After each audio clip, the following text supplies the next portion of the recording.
Hello friends, ಎಲ್ಲರೂ ಹೇಗಿದ್ದೀರಾ? ನಾನು ಚೆನ್ನಾಗಿದ್ದೀನಿ. ಹೋಪ್ ನೀವು ಕೂಡ ಚೆನ್ನಾಗಿದ್ದೀರಾ ಅಂತ ಅನ್ಕೊತೀನಿ. Welcome to my channel Charu cooking vlogs. So ಇವತ್ತು ನಾನು ಫೈನಲಿ ಊರಿಗೆ ಹೋಗೋದಕ್ಕೆ ರೆಡಿ ಆಗಿದ್ದೀನಿ. ಸೊ ಇವಾಗ ತಿಂಡಿ ಎಲ್ಲ ತಿಂದ್ಕೊಂಡು ರೆಡಿಯಾಗಿ ಹೊರಟಿದ್ದೀನಿ. ಚಾರನ್ನ ಕರ್ಕೊಂಡು ಹೋಗ್ತಾ ಇದ್ದೀನಿ, ಗುಡ್ಡಣ್ಣನ ಇಲ್ಲೇ ಬಿಟ್ಟು. ಒಂದು 12 ದಿನ 13 ದಿನದ ಮೇಲಾಗೋಯ್ತು ನಾನು ಊರಿಗೆ ಬಂದು. ಫೈನಲಿ ಇವಾಗ ಊರಿಗೆ ಹೋಗೋಣ ಅಂತೇಳಿ ಎಲ್ಲರೂ ಹೊರಟ್ವಿ. ಅಲ್ಲಿ ಟೈಮ್ ಒಂದು 8:30 ಆಗಿತ್ತು. ಅಂದವೇ ಹೋಗ್ತಾ ಇದ್ದೀವಿ. ನೀವು ನೋಡ್ಬೋದು ಮನೆ ಹತ್ರಲ್ಲೇ ಹೇಗಾಗಿದೆ ಅಂದರೆ ನಿಜವಾಗ್ಲೂ ತುಂಬ ಬೇಜಾರಾಗೋಗ್ಬಿಡ್ತು. ಎಲ್ಲ ಕ್ಲೀನ್ ಮಾಡಿ ನಾನು ಎಲ್ಲ ಹಬ್ಬದ ದಿನ ಫುಲ್ ಕ್ಲೀನ್ ಮಾಡಿ ನೀಟ್ ಮಾಡಿ ಹೋಗಿದ್ದೆ. ಬರೋಷ್ಟರೊಳಗಡೆ ಸ್ವಲ್ಪ ಇಲಿ ಬೇರೆ ಸೇರಿಕೊಂಡು ಪಾತ್ರೆ ಎಲ್ಲ ಬೀಳಿಸಿ ರಂಪ ಮಾಡಿಬಿಟ್ಟಿತ್ತು ಫ್ರೆಂಡ್ಸ್. ನಿಜವಾಗ್ಲೂ ನನಗೆ ತುಂಬ ಅಂದರೆ ತುಂಬಾ ಬೇಜಾರಾಗೋಗ್ಬಿಡ್ತು. ಈ ಥರ ಆಗುತ್ತೆ ಅಂತ ನಿಜವಾಗ್ಲೂ ನಾನು ಅಂದ್ಕೊಂಡೇ ಇರಲಿಲ್ಲ. ಯಾಕಂದರೆ ಎಲ್ಲ ಸಂದು ನಾನು ಪದೇ ಪದೇ ಕ್ಲೀನ್ ಮಾಡ್ಕೊಳ್ಳೋದಕ್ಕೂ ಆಗೋದಿಲ್ಲ. ಯಾಕಂದರೆ ನನ್ನ ಆರೋಗ್ಯ ಕೂಡ ಸರಿ ಇಲ್ಲ. ಒನ್ ಟೈಮ್ ಇದ್ದಂಗೆ ಒನ್ ಟೈಮ್ ಇರೋದಿಲ್ಲ ನಾನು. ಇಂಥ ಟೈಮಲ್ಲಿ ಈ ಥರ ಎಲ್ಲ ಆದರೆ ನಿಜವಾಗ್ಲೂ ನನಗೂ ಕೂಡ ಬೇಜಾರಾಗುತ್ತೆ ಅಲ್ವಾ. ಸೊ ಬಂದ ತಕ್ಷಣ ಒಂದು 5 ನಿಮಿಷ ರೆಸ್ಟ್ ಮಾಡೋಣ ಅನ್ನೋದ್ರೂ ಕೂಡ ಮನೇಲಿ ಯಾವಾಗ ಬಂದರೂ ಇದೇ ಥರ ಆಗೋಗ್ಬಿಟ್ಟಿರುತ್ತೆ. ನಾನು ಎಷ್ಟು ಸಲ ಹೋಗುವಾಗಲೂ ಕ್ಲೀನ್ ಮಾಡಿ ನೀಟ್ ಮಾಡಿ ಹೋಗಿರ್ತೀನಿ. ಬಟ್ ಬಂದಾಗ ಮತ್ತೆ ನಾನು ಕ್ಲೀನ್ ಮಾಡ್ಕೊಳ್ಳೇಬೇಕು, ಆ ಥರ ಪರಿಸ್ಥಿತಿ ಆಗೋಗ್ಬಿಟ್ಟಿರುತ್ತೆ. ಈಗ ಹಂಚಿನ ಮನೆಗಳಲ್ಲೆಲ್ಲ ಇದೇ ಪರಿಸ್ಥಿತಿಯ ನಿಜವಾಗ್ಲೂ ಬೇಜಾರಾಗೋಗ್ಬಿಡುತ್ತೆ ಫ್ರೆಂಡ್ಸ್. ಈ ಥರ ಎಲ್ಲ ಆಗೋಗ್ಬಿಟ್ರೆ ನಾನು ಇವಾಗ ಮೊದಲಿಂದ ಒಂದು ಕಡೆಯಿಂದ ಕ್ಲೀನ್ ಮಾಡ್ಕೊಳ್ಳೋಣ ಅಂತೇಳಿ ಎಲ್ಲ ಕ್ಲೀನ್ ಮಾಡ್ಕೊತಿದ್ದೀನಿ. ಪುಣ್ಯಕ್ಕೆ ನಾನು ತುಳಸಿ ಗಿಡ ಹಾಳಾಗಿರಲಿಲ್ಲ, ಒಂದು ಅದೇ ಖುಷಿ ಅಂತಲೇ ಹೇಳ್ಬೋದು. ಇವಾಗ ಈ ಕಡೆ ಶೆಲ್ಫಿಂದೆಲ್ಲ ಕ್ಲೀನ್ ಮಾಡಿಕೊಂಡು ನಾನು ಅದನ್ನು ಶೆಲ್ಫಿಂದೆಲ್ಲ ಪಾತ್ರೆ ಎಲ್ಲ ಮತ್ತು ಜೋಡಿಸ್ಕೊಂಡೆ, ತೊಳ್ಕೊಂಡು ಅದನ್ನು ಜೋಡಿಸ್ಕೊಂಡು ಆದ ನಂತರ ಮತ್ತು ನೆಕ್ಸ್ಟ್ ಇನ್ನೊಂದು ಶೆಲ್ಫಿಂದು ನಾನು ಜೋಡಿಸ್ಕೊತಿದ್ದೀನಿ. ಸ್ವಲ್ಪ ಸಾಮಾನು ಉಳಿದಿತ್ತು, ಅರಶಿನ ಆಗಿರ್ಬೋದು, ಸ್ವಲ್ಪ ಜೀರಿಗೆ ಆಗಿರ್ಬೋದು, ಈ ಥರದ್ದು ಅದನ್ನು ಚಿಕ್ಕ ಚಿಕ್ಕ ಡಬ್ಬಕ್ಕೆ ಸ್ಟೋರ್ ಮಾಡಿ ಇಟ್ಕೊತಿದ್ದೀನಿ. ಅದ್ರ ಜೊತೆಗೆ ಇದನ್ನು ಸ್ವಲ್ಪ ತೆಗೆದು ಕ್ಲೀನ್ ಮಾಡ್ಕೊಳ್ಳೋಣ ಅಂತೇಳಿ ಎಲ್ಲ ಹತ್ರನೂ ಗಲೀಜು ಮಾಡೋಕ್ಬಿಟ್ಟಿದೆ ಫ್ರೆಂಡ್ಸ್. ನಿಜವಾಗ್ಲೂ ನಂಗೆ ತುಂಬ ಬೇಜಾರಾಗಿ ಹೋಗ್ಬಿಡ್ತು. ಈ ಥರ ಆಗುತ್ತೆ ಅಂತ ಅಂದ್ಕೊಂಡೇ ಇರಲಿಲ್ಲ. ಓಟ್ಸ್ ಡಬ್ಬದ್ದು ಮುಚ್ಚಳ ಎಲ್ಲ ಕಚ್ಚಾಕ್ಬಿಟ್ಟಿತ್ತು, ಅದು ಕೂಡ ಬೇಜಾರಾಗೋಯಿತು. ಎಲ್ಲ ಒಂದು ಕಡೆಯಿಂದ ಕ್ಲೀನ್ ಮಾಡಿ ಇಟ್ಟೋಗಿದೆ. ಈ ಥರ ಆಗಿಬಿಟ್ಟಿದೆಯಲ್ಲಪ್ಪ ಅಂತ ಅನ್ನಿಸ್ತಿತ್ತು. ಸ್ವಲ್ಪ ಧೂಳು ಕೂಡ ಆಗಿತ್ತು ಬಾಕ್ಸ್ ಮೇಲೆ, ಅದನ್ನು ಸ್ವಲ್ಪ ಹಾಗೆ ಒರೆಸ್ಕೊಂಡೆ. ಸ್ಟೀಲಿನವೆಲ್ಲ ಮಾಮೂಲಿ ತೊಳಿಲೇಬೇಕಿತ್ತಲ್ವ. ಸೊ ಅದನ್ನೆಲ್ಲ ತೊಳ್ಕೊಂಡು ಇದನ್ನು ಹಾಗೆಯೇ ಒರೆಸಿಟ್ಕೊಂಡೆ. ಸ್ವಲ್ಪ ತಕ್ಕ ಮಟ್ಟಿಗೆ ಸ್ವಲ್ಪ ಕ್ಲೀನ್ ಮಾಡ್ಕೊಳ್ಳೋಣ. ನೆಕ್ಸ್ಟ್ ಅಕ್ಕನ ಮಗಳದ್ದು ಮಾಡಿಕ ಶಾಸ್ತ್ರ ಏನಾದರೂ ಮಾಡಿದರೆ ಒಂದು ಕಡೆಯಿಂದ ಕ್ಲೀನ್ ಮಾಡ್ಕೊಂಡ್ರಾಗುತ್ತೆ ಅಂತೇಳಿ ತಕ್ಕ ಮಟ್ಟಿಗೆಲ್ಲ ಕ್ಲೀನ್ ಮಾಡಿಕೊಂಡೆ. ಯಾಕಂದರೆ ನನಗೆ ಈಸಿಯಾಗಿದ್ದು ಏನಪ್ಪ ಅಂದರೆ ಹೋಗುವಾಗ ನಾನು ನೀಟ್ ಕ್ಲೀನ್ ಮಾಡಿಟ್ಟೋಗಿದ್ದೆ. ಅದೊಂದು ಈಸಿ ಆಯಿತು ಅಂತಲೇ ಹೇಳ್ಬೋದು. ಒಂದು ಶೆಲ್ಫಲ್ಲಿ ಮಾತ್ರ ಫುಲ್ ಗಲೀಜು ಮಾಡಿಬಿಟ್ಟಿದ್ದು, ಇಲ್ಲಿ ಎಲ್ಲ ಪಾತ್ರೆ ಎಲ್ಲ ಬೀಳಿಸಿ ಹಾಳು ಮಾಡಿಬಿಟ್ಟಿದ್ದು, ಅದೆಲ್ಲ ಮತ್ತೆ ತೊಳ್ಕೊಳ್ಳೋ ಪರಿಸ್ಥಿತಿ ಆಗೋಗ್ಬಿಡ್ತು. ಇವಾಗ ಒಂದು ಕಡೆಯಿಂದ ಶೆಲ್ಫ್ ಎಲ್ಲ ಒರೆಸ್ಕೊತಿದ್ದೀನಿ, ಹಾಗೆಯೇ ಗ್ಯಾಸ್ ಕೂಡ ಒರೆಸ್ಕೊತಿದ್ದೀನಿ. ಯಾವಾಗ ಬಂದರೂ ಇದೇ ಪರಿಸ್ಥಿತಿ ಆಗೋಗ್ಬಿಡುತ್ತೆ ಯಾವಾಗಲೂ ಅಷ್ಟೇ.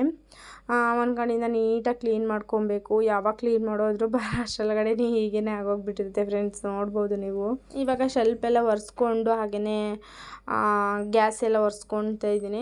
ಇದನ್ನೆಲ್ಲ ಒರೆಸಿದಾದ ನಂತರ ನನಗೆ ಅಡುಗೆ ಕೆಲಸ ಬೇರೆ ಇದೆ.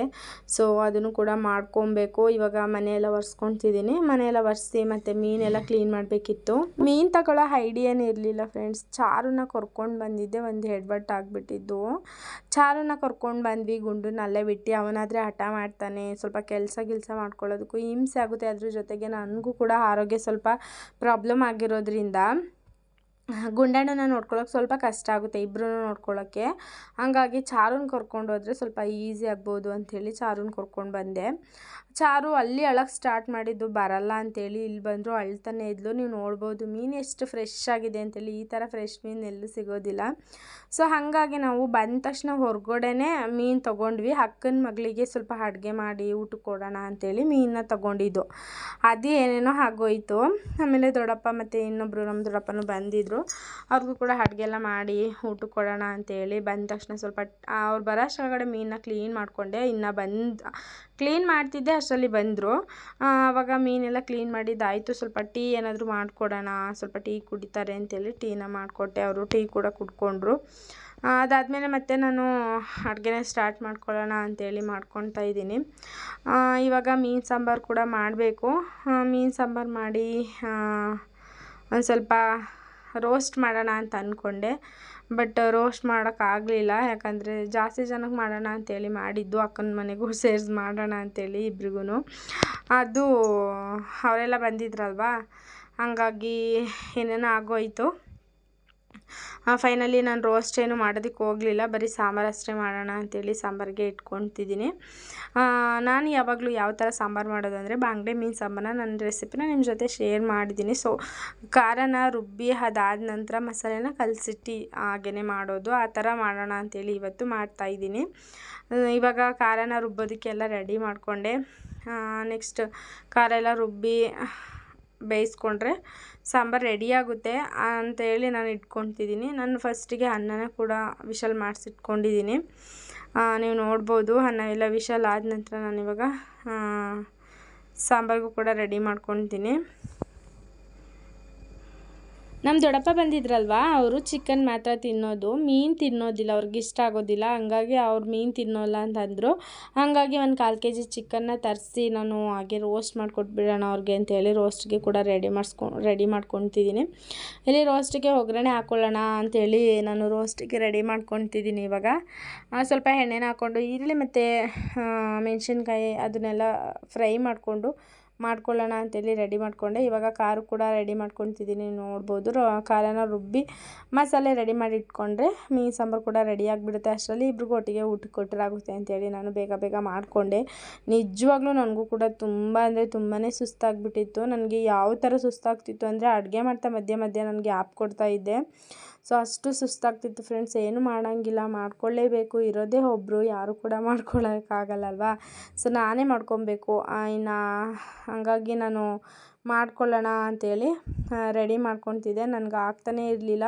ಮಧ್ಯದಲ್ಲಿ ತಲೆ ಸುತ್ತು ಜಾಸ್ತಿ ಆಗಿತ್ತು ಅಂಥೇಳಿ ಸ್ಪೆಕ್ಸ್ ಕೂಡ ಹಾಕ್ಕೊಂಡೆ. ಅದ್ರ ಜೊತೆಗೆ ನಿಂಬೆಹಣ್ಣು ಮತ್ತು ಉಪ್ಪು ಎಲ್ಲ ಹಿಂಡಿ ನೀರಿಗೆ ಹಾಕಿ ಕೂಡ ಕೊಟ್ಟರು ನಮ್ಮ ಮನೆಯವರು.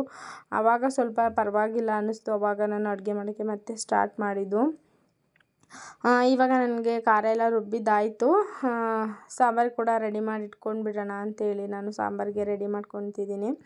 ಈ ಕಡೆ ಚಿಕನ್ ಕೂಡ ರೋಸ್ಟ್ ಆಗಿಬಿಟ್ರೆ ಮೀನು ಸಾಂಬಾರು ರೆಡಿ ಆಗುತ್ತೆ. ಅದ್ರ ಜೊತೆಗೆ ಅನ್ನ ಕೂಡ ರೆಡಿಯಾಗಿದೆಯಲ್ಲ ಅಂಥೇಳಿ ಬೇಗ ಮಾಡ್ಕೊತಿದ್ದೀನಿ. ಗಡಿಬಿಡಿಲೇ ಮಾಡ್ಕೊಂಡ್ಬಿಟ್ಟೆ ಫ್ರೆಂಡ್ಸ್. ಎಷ್ಟೊತ್ತಿಗೆ ಆಗೋಯ್ತು, ತಲೆ ಕೆಟ್ಟೋದಂಗೆ ಆಗಿಬಿಡ್ತು. ಬಂದ ದಿವಸನೇ ಯಾವಾಗಲೂ ಇದೇ ರೀತಿ ಆಗಿಬಿಡುತ್ತೆ. ನನಗಂತೂ ಎಲ್ಲಾದರೂ ಹೋಗಿ ಬಂದರೆ ಫುಲ್ ಸುಸ್ತಾದಂಗೆ ಆಗಿಬಿಡುತ್ತೆ ಇತ್ತೀಚಿನ ದಿನಗಳಲ್ಲಿ. ಅಂಥದ್ರಲ್ಲಿ ಬಂದು ಮತ್ತೆ ಕೆಲಸ ಮಾಡ್ಕೊಳ್ಳೋದು ಅಂದರೆ ನಿಜವಾಗ್ಲೂ ಇನ್ನೂ ಬೇಜಾರಾಗ್ತಿರುತ್ತೆ. ಒಂದು ಸ್ವಲ್ಪ ಹೊತ್ತು ರೆಸ್ಟ್ ಮಾಡೋಣ ಅಂದರೂ ಕೂಡ ಆಗೋದೇ ಇಲ್ಲ. ಈ ಸಲ ಆ ಥರ ಆಗಿಬಿಡ್ತು. ಈ ಸಲ ಅಂತೂ ತುಂಬ ಬೇಜಾರಾಗಿ ಹೋಗ್ಬಿಡ್ತು. ಪಾತ್ರೆ ಎಲ್ಲ ಈ ಥರ ಗಲೀಜಾಗೋಗಿರೋದ್ರಿಂದ ನನಗೆ ಅಡುಗೆ ಮಾಡ್ಕೊಳ್ಳೋಕ್ಕೆ ಮನಸ್ಸು ಬರಲಿಲ್ಲ. ಬೆಳಗ್ಗೆ ನಾನು ಒಬ್ಬಳೇ ಟಿಫನ್ ತಿನ್ಕೊಂಡು ಬಂದಿದ್ದು. ಚಾರು ಮತ್ತು ಅವ್ರ ಅಪ್ಪ ಕೂಡ ತಿನ್ಕೊಂಡು ಬಂದಿರಲಿಲ್ಲ. ಸೊ ಇದನ್ನೆಲ್ಲ ನೋಡಿ ಪಾಪ ಅವ್ರಿಗೂ ಕೂಡ ಇದೆಲ್ಲ ಎಷ್ಟೊತ್ತಿಗೆ ಕ್ಲೀನ್ ಮಾಡ್ತಾಳೋ ಪಾಪ ಅವಳಿಗೂ ಕೂಡ ಸುಸ್ತಾಗಿರುತ್ತೆ ಅಂತೇಳಿ ಅವರು ಕೂಡ ಹೋಗಿ ಹೊರಗಡೆ ಅವಳಿಗೆ ಮತ್ತು ಅವರಿಗೆ ಇಬ್ರಿಗೂ ದೋಸೆ ತೊಗೊಂಡು ಬಂದಿದ್ದರು, ನನಗೆ ಪರೋಟ ತೊಗೊಂಡು ಬಂದಿದ್ದರು. 3 ಜನನೂ ಫಸ್ಟ್ ತಿಂಡಿ ಮತ್ತೆ ಮಾಡ್ಕೊಂಡ್ವಿ. ಅದನ್ನು ತಿಂದ್ಕೊಂಡು ಆದಮೇಲೆ ನಾನು ಮತ್ತೆ ಕೆಲಸನ ಸ್ಟಾರ್ಟ್ ಮಾಡ್ಕೊಂಡಿದ್ದು. ಅಷ್ಟವರೆಗೂ ನಾನು ಯಾವುದೇ ಥರ ಕೆಲಸನ ಮಾಡೋಕ್ಕೆ ಸ್ಟಾರ್ಟ್ ಮಾಡಿರಲಿಲ್ಲ. ಬೇಗ ತಿಂದ್ಕೊಂಡು ಕೆಲಸ ಎಲ್ಲ ಸ್ಟಾರ್ಟ್ ಮಾಡಿಕೊಂಡೆ ನಾನು. ಹಾಗೆಯೇ ಇವತ್ತು ದೊಡ್ಡಪ್ಪ ಅವ್ರು ಬರಲಿಲ್ಲ ಮತ್ತು ನಾನು ಮೀನು ತಗೊಂಡಿರಲಿಲ್ಲ ಅಂದರೆ ಇಷ್ಟು ರಿಸ್ಕ್ ಇರಲಿಲ್ಲ. ಮಾಮೂಲಿ ಮನೆ ಕ್ಲೀನ್ ಮಾಡಿಕೊಂಡು ಸ್ವಲ್ಪ ಅನ್ನಕ್ಕೆ ಇಟ್ಕೊಂಡು ಸ್ವಲ್ಪ ಸಾಂಬಾರು ಗಿಂಬಾರ ಅಥವಾ ಗೊಜ್ಜು ಮಾಡ್ಕೊಂಡಿದ್ರೆ ಬ್ಯಾಲೆನ್ಸ್ ಆಗೋಗ್ಬಿಡ್ತಿತ್ತು. ಅಷ್ಟು ತಲೆನೋವು ಇರ್ತಿರ್ಲಿಲ್ಲ. ಇವತ್ತು ಮೀನು ಬಂತಲ್ವ, ಸೊ ಹಂಗಾಗಿ ನಾನು ತೊಗೊಂಡೆ. ಅದೇ ಎಡವಟ್ಟು ಆಗೋಗ್ಬಿಡ್ತು. ಇವಾಗ ನಾನು ಮೀನು ಸಾಂಬಾರು ಕೂಡ ರೆಡಿ ಮಾಡೋಕ್ಕೆ ಇಟ್ಕೊಂಡಿದ್ದೀನಿ. ಅದ್ರ ಜೊತೆಗೆ ಚಿಕನ್ ಸಾಂಬಾರು ಕೂಡ ಸ್ವಲ್ಪ ಫ್ರೈ ಮಾಡೋಕ್ಕೆ ಇಟ್ಕೊಂಡಿದ್ದೀನಿ. ನೀವು ನೋಡ್ಬೋದು ಮೀನು ಸಾಂಬಾರು ಇವಾಗ ರೆಡಿ ಆಗಿದೆ. ಸೊ ಲಾಸ್ಟಿಗೆ ಒಗ್ಗರಣೆ ಕೊಟ್ಕೊಂಡ್ರೆ ಈ ಸಾಂಬಾರು ರೆಡಿ ಆಗಿಬಿಡುತ್ತೆ. ಅಪ್ಪ ತಿನ್ನೋದಿಲ್ಲ ಅಲ್ವಾ ನಮ್ಮ ಚಿಕ್ಕಪ್ಪ, ಅವ್ರಿಗೆ ಅಂತೇಳಿ ನಾನು ಇಲ್ಲಿ ನೀವು ನೋಡ್ಬೋದು ಚಿಕನ್ದು ಗೊಜ್ಜು ಥರ ಅಂದರೆ ಗ್ರೇವಿ ಥರ ಹಾಗೆಯೇ ಸ್ವಲ್ಪ ಮಾಡ್ಕೊಂಡಿದ್ದೆ ಅವ್ರಿಗೂ ಕೂಡ. ಇವಾಗ ಫೈನಲಿ ಎಲ್ಲ ಅಡುಗೆ ಎಲ್ಲ ಮುಗೀತು. ಒಂದು 10 ನಿಮಿಷ ಹಾಗೆಯೇ ಕೂತ್ಕೊಂಡು ರೆಸ್ಟ್ ಮಾಡಿದೆ. ಅದಾದ ನಂತರ ಟೈಮ್ ಕೂಡ ಆಯ್ತಲ್ವ, ನಮ್ಮ ದೊಡ್ಡಪ್ಪಂಗೆ ಊಟಕ್ಕೆ ಹಾಕ್ಕೊಟ್ಟಿದ್ದೀನಿ. ನೋಡ್ಬೋದು ನಮ್ಮ ದೊಡ್ಡಪ್ಪಂಗೆ ಫುಲ್ ವಯಸ್ಸಾಗೋಗ್ಬಿಡುತ್ತೆ. ನಮ್ಮ ದೊಡ್ಡಪ್ಪಂಗೆ ತುಂಬ ಅಂದರೆ ತುಂಬಾ ಒಳ್ಳೆಯವರು. ಸೊ ಇವತ್ತಿನ ನನ್ನ ವ್ಲಾಗ್ ಇಲ್ಲಿಗೆ ಮುಗೀತು. ನಿಮಗೂ ಕೂಡ ಇಷ್ಟ ಆಯಿತು ಅಂದ್ಕೊತೀನಿ.